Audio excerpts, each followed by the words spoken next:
Dans ce vidéo du chapitre 38 de mes notes de cours, je résous une première situation dans la section 3.5 de Séguin, section qui porte spécifiquement sur les lois de Kirchhoff.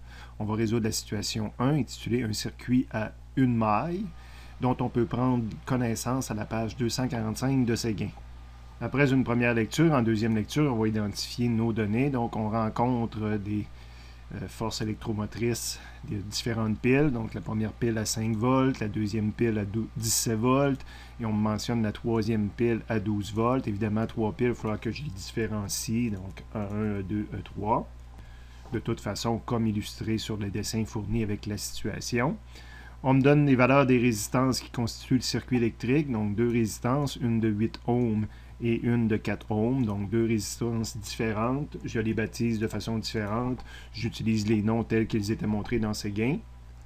Et la lecture se termine avec les données recherchées. On nous mentionne qu'on cherche le courant. Évidemment, il y a un seul courant. Une seule maille implique un seul courant. Et on me demande aussi la puissance dans les différents éléments, dans les différentes composantes électriques. J'ai écrit PI parce qu'il y a plusieurs puissances. Il y a ces 5 composantes-là. Donc, j'ai rajouté à côté là, que je voulais la puissance. J'aurais pu écrire 5 points d'interrogation, mais en le faisant comme ça, remarque ou pas, mis en rouge ici à côté, j'en déduis là, que j'ai plusieurs puissances et j'ai toutes les 5 puissances à calculer. Prochaine étape, de dessiner ou de redessiner mon circuit, même s'il est fourni, s'il n'est pas dessiné top-down correctement, je vais avoir comme première tâche de le redessiner. Pour ce faire, je dois identifier la pile la plus importante de mon circuit. Donc la pile qui présente la plus grande force électromotrice. Et mon dessin va commencer avec cette pile-là, que je vais mettre dans ma branche de gauche pour montrer que c'est le début de mon circuit. Donc ma pile correspondant à E2 est dessinée ici, et c'est elle qui m'amène à ma plus haute énergie, selon mon hypothèse, si on veut. On suit le dessin comme il est montré dans Séguin. Donc, quand je pars de la grande barre de la pile E2, la première chose que je rencontre, c'est ma résistance RA. Donc, j'ai dessiné une résistance identifiée RA. Je continue à suivre le dessin dans Séguin. J'arrive à la deuxième pile, mais je m'aperçois que j'arrive à la grande barre de la pile. Donc, je la dessine conformément comme ça. Puis la force électromotrice va toujours de la plus petite barre vers la grande barre. Donc, pour moi, j'ai dessiné que le courant allait partir comme ça de E2, mais il traverse la pile pas de la bonne façon, on dirait.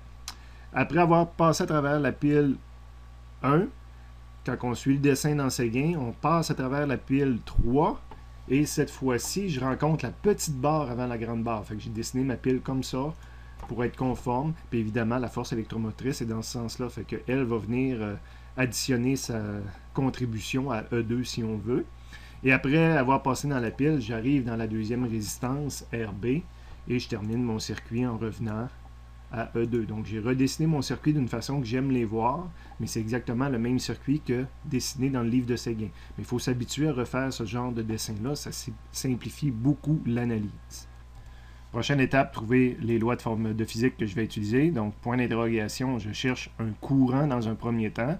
On va aller dans les résumés. Première page du résumé du chapitre 38. Les deux lois qu'on a vues, loi des nœuds de Kirchhoff puis loi des mailles de Kirchhoff. Je cherche un courant, je pourrais toujours dire que je vais utiliser celle-ci. Sauf que je n'ai pas de nœud. Hein? On se rappelle, un nœud, c'est un endroit où il y a 3 fils. Regardez le dessin qu'on vient de faire. Il n'y a pas d'endroit où il y a 3 fils qui arrivent à un endroit. Donc, il n'y a pas de nœud inutilisable. Puis là, la deuxième, les gens pourraient me dire, ouais, mais je fais la somme des delta V. J'ai pas de courant, je cherche un courant, mon point d'interrogation c'est un courant, puis je vais additionner des potentiels. Mais il ne faut pas oublier que quand on va passer à travers une résistance, soit qu'on va faire plus RI ou moins RI, donc ça va faire apparaître, à l'aide de la loi d'Ohm, ça va faire apparaître mes courants. Fait qu'à quelque part, à travers cette formule-là, il y a la loi d'Ohm qui est cachée. Puis ça dépend dans quel sens qu'on traverse les résistances. Puis ça, le sens étant le sens de notre analyse, pas nécessairement le sens du courant. On va analyser le sens du courant, mais on va traverser, on va faire une analyse de notre maille, si on veut, là, en suivant un parcours imaginaire. Rien de mieux que de le faire pour de vrai, là, pour comprendre. Fait que on prend la loi des mailles de Kirchhoff. Évidemment, j'ai dessiné ma maille ici en rouge différent. Quand il y a juste une maille, c'est vraiment pas obligatoire de montrer quelle maille qu'on va analyser. C'est la seule maille que je peux analyser. Les dessinants comme ça, habituellement, je commence mon parcours en bas, mais il pourrait commencer n'importe où aussi. Donc, je commence mon parcours ici. La première chose que je rencontre, c'est une élévation de potentiel liée à la pile E2. Donc, mon premier delta V que je rencontre, ça va être un plus E2. Évidemment, j'ai toujours dit qu'après avoir écrit une formule, on essaie de mettre des chiffres dans la formule. Donc, mon plus E2, c'est mon plus 17 volts. Je continue à analyser ma maille qui, dans ce cas-ci, est le même sens que le courant, mais ça ne serait pas nécessaire. Je rencontre une résistance, je traverse comme le courant traverse, si on veut. Je vais perdre de l'énergie, je vais faire chauffer la résistance ici, je vais perdre de l'énergie. Donc, je vais perdre du potentiel, je vais perdre un delta VA, si on veut, là, un potentiel associé à cette composante-là. Mais là, on peut immédiatement appliquer la loi d'Ohm, dire que le delta V qui est ici, c'est R fois le courant. Donc, c'est RA fois le courant qui circule, fois le courant I. Donc, c'est pour ça que j'ai écrit moins 8 fois I. J'aurais utilisé des symboles à la place, mais ici, c'était mon plus E2, puis ça, c'est ma loi d'Ohm, RA fois le courant qui la traverse. Le signe moins est lié que je perds du potentiel. Ma perte de potentiel est liée au fait que je suis en train de faire une analyse qui va dans le même sens que le courant. Donc, quand j'étais ici, puis que je m'en vais après la résistance, j'ai moins d'énergie. La résistance a dépensé de l'énergie. Donc, le signe moins qu'on voit là. Je traverse une pile et je ne la traverse pas dans le bon sens comparé à tout à l'heure. Donc, autre convention, quand on traverse une pile à l'envers, cette pile-là ne me fait pas augmenter mon énergie, là, elle lutte contre moi. Donc, ici aussi, je vais avoir un signe moins, si on veut. Ça va être moins E2, moins E1, excusez, donc le moins 5 volts, le moins E1, là, si j'utiliserais les formules, les symboles à la place. Je continue à faire ma maille, donc je passe à travers une autre pile, mais là, je la passe dans le bon sens. Le potentiel va être plus élevé après mon passage qu'avant mon passage. Donc, je vais gagner du potentiel. Le plus 3, le plus 12 volts. Prochaine chose que je rencontre, c'est une autre résistance. Je la traverse dans le même sens que le courant, c'est-à-dire que j'analyse, ici c'est mon début, puis ici c'est ma fin si on veut. Donc, entre le début et la fin, je vais avoir perdu de l'énergie parce que je traverse ça dans le même sens que le courant. Donc, il y a plus de potentiel ici qu'après. Donc, perte de potentiel, moins. J'applique la loi d'Ohm. J'ai dit que les lois d'Ohm étaient cachées à travers ça. C'est une des fois où je ne montre pas clairement que j'ai appliqué un concept de physique, mais mes lois d'Ohm sont cachées à travers l'équation. Donc, moins RB fois I. RB est connu, 4 fois I est égal à 0, ou sous forme de symbole, quand je m'intéresse plus à la partie mathématique du problème. Donc, à l'aide de la loi des mailles de Kirchhoff, j'ai écrit une équation qui contient une seule inconnue, je peux connaître le courant. Donc, problème fini, là, avec ces deux étapes-là, le problème est complété pour moi. Remarque importante, c'est pas parce que là on pourrait se dire, à toutes les fois que j'avais une résistance, je faisais moins RI. Ça va arriver dans certains problèmes qu'on va faire plus RI parce que le parcours qu'on va avoir décidé de suivre va passer dans le sens contraire que le courant électrique.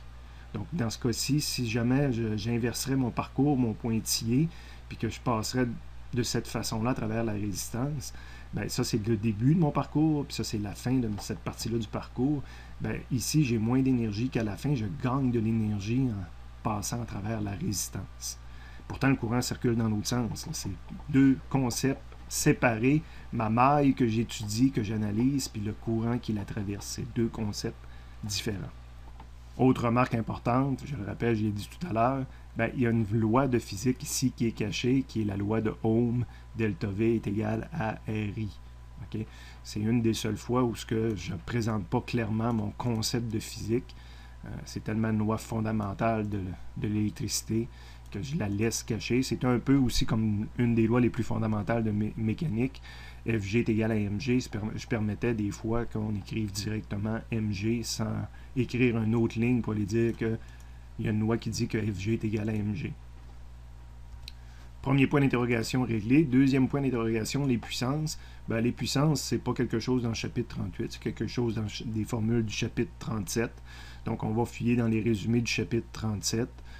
Plusieurs façons de calculer les différentes la puissance de différentes façons.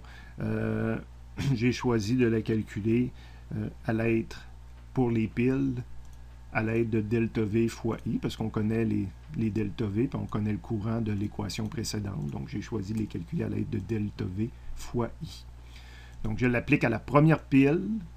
Donc, P1 est égal à le delta V de la pile 1, ça va correspondre à 1, va correspondre à 5, fois le courant. Donc, je viens d'écrire une deuxième équation et je n'ai qu'une inconnue supplémentaire, mon P1. Problème fini pour P1. P2, évidemment, même chose. La puissance de la pile E2, c'est la différence de potentiel en valeur absolue à ces bornes. C'est le 17 qu'on a dans les données en haut, fois le I. Je devrais même pas écrire des 2 ici, là, mais je devrais juste écrire I, parce qu'on n'a pas la valeur. On a la valeur de 2 quand on a été dans la calculatrice. Mais ça ne change rien là, au niveau de ma solution. C'est simplement d'écrire des I. J'ai ma troisième équation, troisième inconnue, puis je l'applique une troisième fois avec probablement la même correction. P3 est égal à la différence de potentiel en valeur absolue à ces bornes-là, fois le I. Quatrième équation à 4 inconnues. Donc, présentement, je ne bloque jamais. J'ai toujours des valeurs numériques si je m'en vais sur une calculatrice.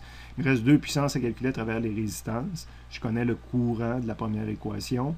Puis les résistances sont données. Donc, mon choix en termes de formule de P, mais dans ce cas-ci, c'est mieux de prendre des R fois I carré, parce que ça va me donner...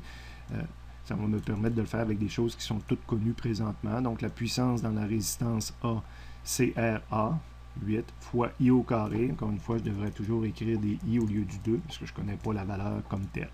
Donc, cinquième équation, 5 inconnus, puis même chose pour la résistance B. PB est égal à 4 fois le I au carré. Sixième équation à 6 inconnus. Et le problème est terminé. J'ai répondu à tous les points d'interrogation. Ou, si je veux faire les mathématiques, j'utilise une calculatrice mathématique où je manipule mes équations. Avec la calculatrice mathématique, si on suit le lien, j'obtiens toutes mes réponses. Et évidemment, ici, j'ai déjà mis une remarque, là, mais on va la voir sur la deuxième page. Si je m'en vais à la page suivante, au départ, il y avait les mathématiques là, qui étaient complétées pour faire différents calculs. Mais surtout, je faisais une remarque importante. J'analysais le principe de conservation pour mon circuit, soit sous forme d'énergie ou en divisant par delta T sous forme de puissance. J'aurais peut-être eu le réflexe de regrouper les résistances, dire que les résistances dépensent de l'énergie, puis que les piles fournissent tous de l'énergie.